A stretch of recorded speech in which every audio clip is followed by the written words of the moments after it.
Hey you guys, it's Peter, and welcome to my channel, Peterisms, where I tell stories of my life and just little things that I have learned as I've grown into the person that I am today. Let me adjust this camera just a little bit. And I thought that we would start off July 1st with reading some meditations from Melody Beatty. So let's get in here and see what Melody Beatty has to say to us today as we start July. We are a month into the summer. Are y'all having a good summer so far? I am having a fantastic summer so far. I need to put my glasses on. I don't know why I think I can see these dates in here. Here's July right here. I am having a fantastic summer so far. I was just talking to my vlog last night about all the things that I am excited about doing this July, and yeah, it's gonna be a good rest of the summer. Lots of pool days, lots of reading outside, lots of meditations, lots of coffee and lemonade, lots of walks. I'm just really excited about the rest of summer. So, all right, let's get in here. July 1st, let's see what the meditation is for us in the language of letting go. Oh, it's very, very short. It says receiving. Here's an exercise. Today, let someone give to you. Let someone do something nice for you. Let someone give you a compliment or tell you something good about yourself. Let someone help you. Then stand there and take it. Take it in, feel it. Know that you are worthy and deserving. Do not apologize. Do not say you shouldn't have. Do not feel guilty, afraid, ashamed, and panicky. Do not immediately try to give something back. Just say, thank you. Today I will let myself receive one thing from someone else, and I will let myself be comfortable with that. I think this is such a great meditation, you know. It's something that I really, really struggled with in my life. And I think that it's something that I worked on in my early years of recovery because when I got sober, I felt so independent, but I also felt very, very alone. And so when somebody would want to help me with something, or, you know, whether it was like moving apartments or just help me with a work project or whatever it was, you know, just give me a book or something like that. I had such a resistance to it. I had such a hard time doing it because I felt like it was either out of pity or that they, for some reason, perceived me as weak and I couldn't do that on my own. Or if somebody offered to buy my meal, if we were out to dinner, you know, I can remember early days, you know, whatever. I'd be like, oh no, you don't have to do that. And then like if they did it, I'd be like, oh, I'll get you the next time. I'll make sure I get you the next. I mean, I felt so bad for everything that people did for me. And the reality is that people just like to do things for people out of the kindness of their hearts, and we should allow them to do it. Probably one of the greatest lessons I ever learned in my entire life was, I remember talking to my friend Tanya. This was, I don't know, a couple years before my mom passed away. And I remember, like, for my birthday or something, my mom, like, I knew she didn't have a lot of money that year. And she, like, bought me something really nice. And she, like, took me out to dinner. And I kept on saying, and I think I knew before because she had, like, given me some hints. And I would say, Mom, you don't have to do anything. Please don't do anything. I know you don't have a lot of money and blah, blah, blah, whatever. And I was talking to my friend Tanya about it. And my friend Tanya has, you know, one son and stuff like that. And so the relationship was very similar to my relationship with my mom. And I'll never forget, she said, sweetie, she goes, you need to let your mom do things for you. And I was like, I know, but I don't think she has the money. And she goes, your mom knows how much money she has. You need to let her do things for you. If your mom wants to do something nice for you, she's your mother. Let her do nice things for you. And then in turn, do nice things for your mother. Let it be reciprocal, you know? And it's something that I had to really, really learn throughout life, was accepting help, accepting gifts from people, and not being like, oh, you shouldn't have. And the reality is that when somebody gives you a gift, or when somebody does something nice for you or tries to help you, it's really actually rather rude to say you shouldn't have, oh, I wish you hadn't, I feel guilty that you did this, you didn't have to do this. To say those things really diminishes the gift that they are giving you. Whether that's helping you walk across the street, whether that's them calling and checking on you, whatever, what you should say instead of, I wish you hadn't, and because these are things I had to learn. It was all about language that I had to learn. Instead of saying, I wish you hadn't, this is too expensive, you shouldn't have spent this kind of money on me, we really think that that's a reflection of us, but really what it is a reflection of the person giving the gift, okay? Because then they feel bad about what they did, right? Instead, we should say, thank you so much. I really appreciate this. One of the things that my mother taught me early on, I think it's in that book, all the Life's Little Instruction Book or whatever, is a simple thank you is all that is necessary. And I tried to always remember that. I struggle with that, right? Because for me, it's about me not feeling like I'm good enough, me not feeling like I'm worthy of a gift or kindness or a kind gesture, right? That's about me. And then what I do is I diminish somebody else's gift of them reaching out to me or being kind to me or saying a nice thing to me or giving me a gift or doing something nice for me, I minimize that and I diminish what they have done by trying to make it about me. And it's not always about us, right? Sometimes it's about the person doing the nice thing. And so simply in that situation, all we have to say is thank you. I really appreciate this. That means a lot to me. Hey, thanks for calling and checking on me. That really means a lot to me. That takes just as much energy and just as many words as, I wish you hadn't done this. You didn't need to do this. I'm totally fine. You don't need to check on me. Don't worry about me, right? We think we're doing them a favor, but really that person, if you've ever been on that person giving a gift or reaching out to somebody and that you receive that, it's like kind of a lump in your throat. You're like, oh, well, God, like maybe I shouldn't have. Like now I feel bad. Like I thought I was doing something nice, but you know, whatever. And so it's like for us, it's about learning to receive gifts. The inability to receive kind words, kind gestures, gifts from people, them doing nice things for us has nothing to do with the person that is giving it to us. It has everything to do with us and our ability to not receive it, because we do not feel that we are lovable. We do not feel that we are good enough. We do not feel that we are deserving of any kindness from anybody else because of years and years and years of somebody telling us that we're not good, of somebody treating us like we're not good enough. And then we bought into that and we believed it, right? So then years later, we have somebody that's trying to be kind to us, that's trying to be nice to us, you know? It's like an abused animal that all of a sudden you try to be kind to and they go like this. That's how we are often to people that are kind to us after years where we haven't received kindness, okay? It's gonna take us some time to get used to it, but really the best thing that we can do is to respond to those people and just switch our language. And instead of saying you shouldn't have, say thank you so much that you did.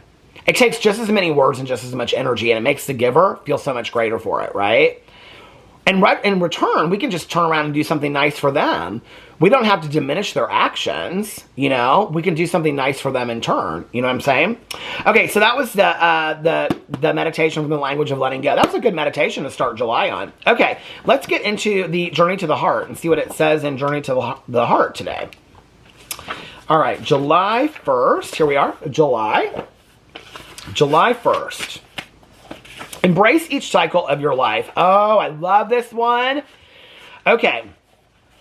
July 1st. Embrace each cycle of your life. It took me a long time to accept wearing glasses.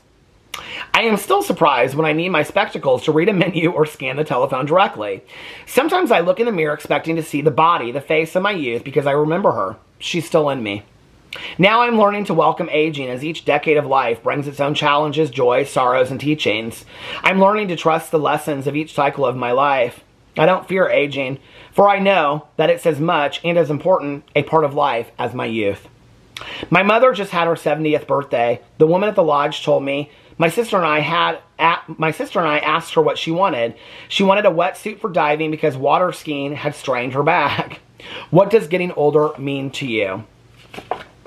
Young and old, all part of the same. Each moment is a moment of life, your life. Each cycle has its lessons.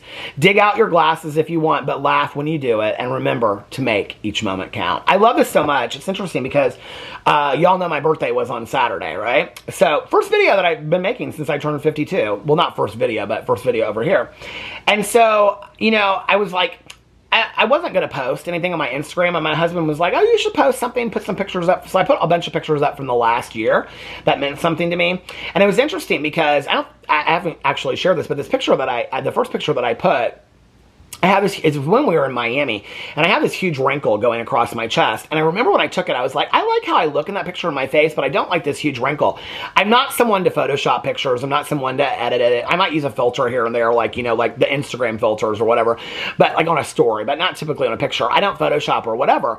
And I don't judge anybody that does. Do whatever makes you happy. But for me, I just don't, right? Like what I see is who I am kind of thing. And so I didn't want to post a picture because I was so self-conscious of this wrinkle. And it was so interesting because I was looking through these pictures that I was going to post on that post, and I was like, this is who you are, you know? This is who you are. You're getting older. Your beard is, white. I look older. I can tell in videos when I watch them back that I'm older than I was, 8 years ago when I started YouTube. My neck looks different. My hands are starting to look different.